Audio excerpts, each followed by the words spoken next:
Boa noite, turma. Nossa aula de hoje é relacionada ao controle da tuberculose no Brasil, tá? Esse assunto tem lá no livro texto de vocês da Unip, mas eu coloquei algumas informações do Manual de Recomendações para o Controle da Tuberculose no Brasil do Ministério da Saúde. Vocês podem encontrar isso no site do Ministério, tá? É a segunda edição atualizada. Então, em relação à tuberculose, a gente sabe que é uma bactéria, tá? Que causa essa doença, o Mycobacterium tuberculose, que vai causar doença em humanos principalmente. É só essa bactéria causadora da tuberculose? Não. Eu tenho o que a gente chama de complexo micobactério, em que eu vou ter várias outras espécies do mesmo gênero. Então, a tuberculose, ela é uma doença antiga, tá? E no século XIX era conhecida como peste branca. Eu vou ter alguns fatores que a gente relaciona a ocorrência e a prevalência da tuberculose, não só a nível de Brasil, mas a nível de mundo. Mas aqui no Brasil, a gente tem algumas características bem peculiares, tá? Que são, na verdade, características específicas de países subdesenvolvidos ou países em desenvolvimento, que são características em que a gente não encontra em outros países. Então, os principais fatores relacionados à doença são miséria, processo de urbanização desordenada e a desestruturação do serviço de saúde. Então, países em que eu tenho um grande processo de miséria, aquele processo de urbanização desordenada que é comum a gente encontrar aqui no Brasil, tá? Principalmente em áreas periféricas. Eu tenho pessoas morando em palafitas, em regiões que eu não tenho saneamento básico. Isso é o que a gente caracteriza como processo de urbanização desordenada. Diante desses fatores e a prevalência dos casos de tuberculose, a principal consequência vai ser o aumento da mortalidade. Então, como eu falei para vocês, eu tenho o complexo Mycobacterium tuberculose, em que eu vou ter o Mycobacterium tuberculose, que é a principal bactéria causadora da tuberculose em humanos. Tem o Mycobacterium bovi, o Mycobacterium africanum, tá? E as outras espécies do gênero Mycobacterium. Entretanto, essas outras espécies, elas não são tão comuns. Já teve casos? Sim, mas geralmente os casos de tuberculose causados por essas outras espécies são mais frequentes em pacientes imunodeprimidos, que são os pacientes que são HIV positivos, tá? Ou que tem alguma outra doença imunodeprimida. As principais características do Mycobacterium tuberculose vão ser, são características que apresentam bastonetes imóveis, não são esporulados, não são encapsulados, eles têm na composição da parede celular dele a presença de ácido micólico, e a presença desse ácido é importante porque é ele que vai contribuir para a formação do granuloma, e esse granuloma é o que vai proteger a produção das bactérias a nível de pulmão, e aí quando chega em um determinado momento ocorre uma explosão desse granuloma, desse nódulo que vai ser formado, e aí eu tenho as bactérias migrando para outras áreas. Ele é um parasita intracelular facultativo, e a latência dele é porque ele tem uma característica de dormência por um longo período. Então, em relação ao risco de adoecimento de tuberculose no Brasil, eu vou ter algumas populações que a gente chama de populações vulneráveis, ou seja, tem o maior potencial de risco de adoecimento por tuberculose. Então, as pessoas vivendo em situação de rua são a população que vão estar em primeiro lugar esse risco de adoecimento, ou seja, eles têm 56 vezes maior risco de adoecimento por tuberculose. Pessoas vivendo com HIV têm 28 vezes maiores chances de desenvolver a TB. Pessoas privativas de liberdade, tá? Que são os presidiários, também 28 vezes. E os indígenas, eles têm um potencial de risco de adoecimento 3 vezes maior. A população mais vulnerável são as pessoas que vivem em situação de rua. A transmissão da tuberculose, ela acontece pela forma interpessoal a partir da inalação de gotícula. Então, um único indivíduo bacilífero positivo, ele tem a capacidade de infectar entre 10 a 15 pessoas, tá? Isso, principalmente se ele tiver em um ambiente favorável a isso, que é como eu falei para vocês, locais em que eu tenho uma casa palafita, em que eu moro, que tem 2 compartimentos e moram 10 pessoas, não tem boas condições de saneamento, não tem circulação de ar, certo? Então, uma única pessoa positiva, ela pode infectar entre 10 a 15 pessoas.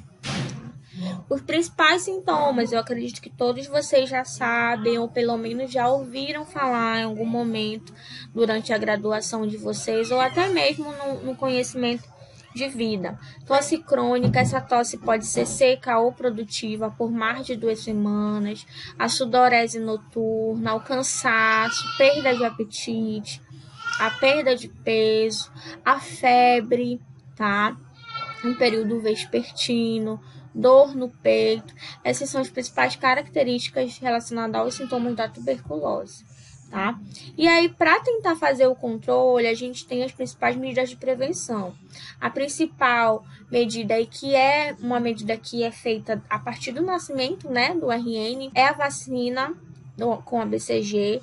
Só que a vacina da BCG, ela é realizada para prevenir formas graves da tuberculose. O tratamento da infecção latente é uma medida de prevenção. Esse tratamento de infecção latente é principalmente para os pacientes imunodeprimidos, no caso, os pacientes com HIV positivo, e o controle de contato. Então, esse controle de contatos é o quê? Eu tenho uma pessoa que fez o exame, deu positivo para tuberculose, eu preciso saber quantas pessoas moram com ele, quem são os contatos dele, porque essas pessoas podem ter sido contaminadas, né, infectadas pela bactéria. A tuberculose, essa bactéria não vai acometer somente os pulmões, tá?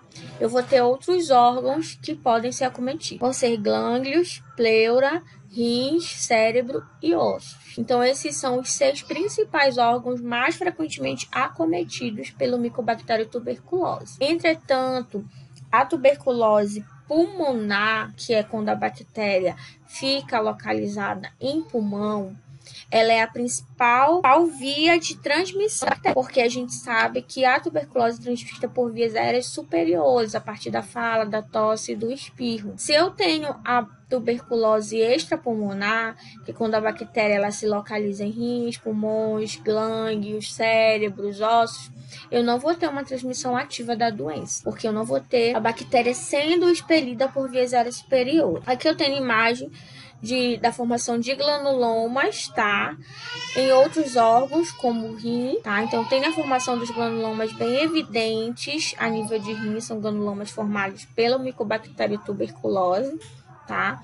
Eles acabam causando problemas, por exemplo, tuberculose a nível de rins, ela vai acometer trato urinário. Então, esse paciente começa a apresentar alterações a nível de trato urinário.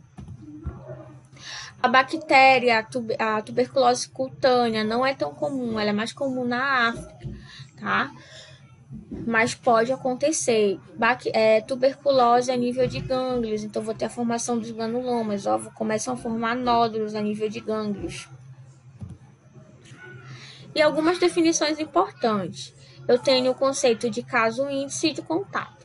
Então, o que é o caso índice? O caso índice é todo paciente com TB pulmonar ativa. Ou seja, o que é um paciente com TB pulmonar ativa? É aquele paciente que fez a baciloscopia e deu positiva. Eu considero ele como caso índice. O que é o contato? É toda pessoa que vive no mesmo ambiente em que eu tenho um caso índice naquele momento, tá? Então, o caso índice é aquele paciente que tem TB pulmonar ativa. O que significa isso? É aquela pessoa que fez a baciloscopia e deu positiva. O contato são todas as pessoas que convivem no mesmo ambiente que um caso índice, tá? Então, é importante que a gente realize medidas de controle de infecção para esses contatos, tá? No domicílio do paciente, no local de trabalho, nas unidades de saúde onde ele é atendido, tá? Essas medidas de controle de infecção elas têm que ser realizadas nesses ambientes. Qual o principal objetivo? Diminuir o risco de transmissão da tuberculose. Aqui eu vou ter alguns pilares estratégicos para tentar conter ou contribuir para o fim da tuberculose. O primeiro pilar, ele é pautado na prevenção e no cuidado integrado e centrado no paciente, tá? Então, ele vai ter 4 características importantes. Primeiro, a realização do diagnóstico precoce, a partir do teste de sensibilidade, tá? Investigação sistemática dos casos e das populações mais vulneráveis, isso é muito importante, porque se eu sei que as populações mais vulneráveis, elas apresentam um índice de contaminação maior, eu preciso fazer um diagnóstico precoce para tentar conter essa transmissão, tá? Tratamento de todos os casos de tuberculose, principalmente aqueles pacientes que são tuberculose droga resistente, ou seja, são aquelas pessoas que iniciaram o tratamento básico, não tiveram um bom resultado, eles acabam apresentando resistência a alguma medicação do esquema e precisam estar mudando o esquema. Quem são esses pacientes que a gente considera multiresistente ou droga resistente? Geralmente são pacientes que são moradores de rua, que eles têm recidiva dos casos de tuberculose, usuários de drogas, pacientes com HIV também. São esses pacientes que acabam evoluindo para droga resistente, tá? A realização de atividades colaborativas nos pacientes que são TB e HIV positivo, assim como fazer o manejo de outras possíveis comorbidades, porque a gente sabe que o paciente que tem HIV, ele acaba desenvolvendo outras doenças secundárias a essa doença de base dele, e são doenças muitas vezes silenciosas. A própria tuberculose é uma delas, tá? Realizar o tratamento preventivo para pessoas com alto risco de adoecimento, certo? Esses são os pontos importantes do primeiro pilar, que é a prevenção e o cuidado integrado e centrado no paciente. O segundo pilar está pautado nas políticas arrojadas do sistema de apoio, tá? Então, é importante que a gente tenha um compromisso político, uma alocação adequada dos recursos e dos cuidados de prevenção para a tuberculose. É importante que haja um envolvimento comunitário, políticas de cobertura universal em saúde. Eu preciso regulamentar a notificação dos casos, preciso fazer o registro, tá? E fazer uso racional de medicamentos para o controle da infecção, além de realizar o processo de proteção social com o objetivo de reduzir a pobreza e as ações relacionadas aos determinantes da tuberculose, tá? E o terceiro pilar está pautado na intensificação da pesquisa e inovação. Então, é importante que a pesquisa ela continue sendo realizada para que sejam realizadas novas descobertas, tá? Sejam desenvolvidas novas ferramentas e intervenções estratégicas para o controle e tratamento da tuberculose. Tá? É importante que a pesquisa ela tenha o objetivo de otimizar a implantação e o impacto da promoção à saúde, assim como novas inovações para o tratamento da tuberculose. Então, esses são os 3 pilares estratégicos para o fim da tuberculose. Tá? Qual é o diagnóstico clínico da tuberculose? Então, o diagnóstico clínico, eu preciso primeiro saber o conceito do sintomático respiratório. Então, o que é um paciente sintomático respiratório? É aquela pessoa que durante a estratégia programática dele, que é a estratégia de busca ativa, tá? Ele apresenta tosse por 3 semanas ou mais, tá?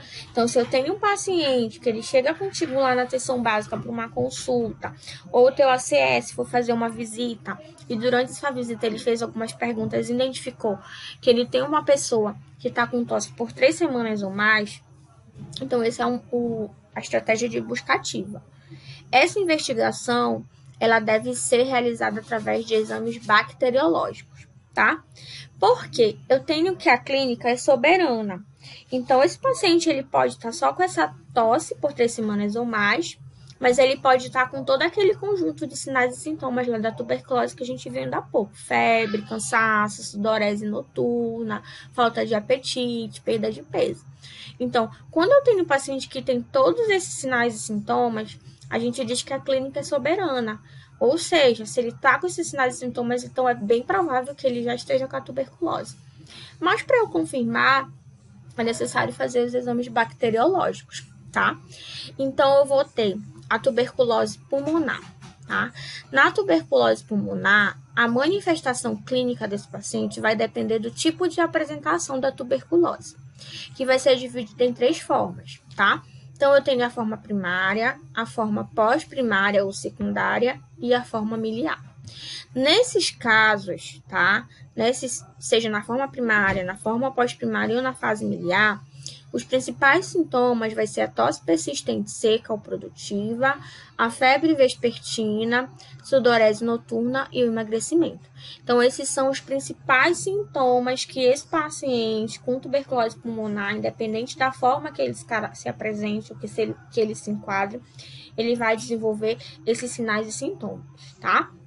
E aí a gente entende que a clínica é soberana. Mas aí, para eu iniciar o tratamento dele, eu preciso fazer uma confirmação, que é a partir do exame bacteriológico.